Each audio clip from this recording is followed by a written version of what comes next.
Jadi pada tahun 2021 ya, 2021 tersangka pertama atau yang sekarang berstatus sebagai DPO adalah Simur yang Murdani, biasa dipanggil Mur.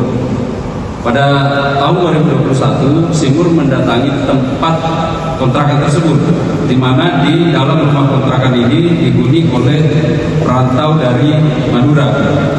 Mereka berjualan pentol bakso di Kota Losmawi. Si Murdani mendatangi rumah tersebut, mengatakan bahwa kenapa di dalam rumah ini ada perempuan, ya, ada 2 perempuan. Dan ternyata penghuni rumah tersebut atau penyewa itu berstatus sebagai suami istri. Ya, memang ada beberapa temannya yang di dalam rumah tersebut, tetapi status mereka adalah suami istri. Ada 2 keluarga yang tinggal di rumah sewa tersebut. Kemudian terjadi sedikit cekcok, sempat dilerai di warga sekitar.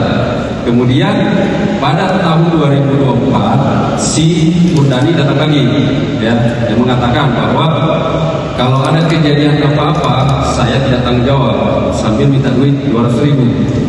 Tapi penyewa rumah tidak memberikan.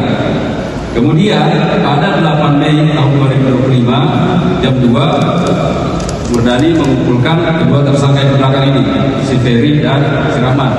Mereka merencanakan. Murdani sampaikan ke mereka berdua bagaimana kalau kita molotov rumah tersebut karena sudah berbuat busuk di dalam rumah. Kemudian dari waktu itu sempat terlihat salah satu tersangka menggunakan sarung bermotif kotak-kotak biru.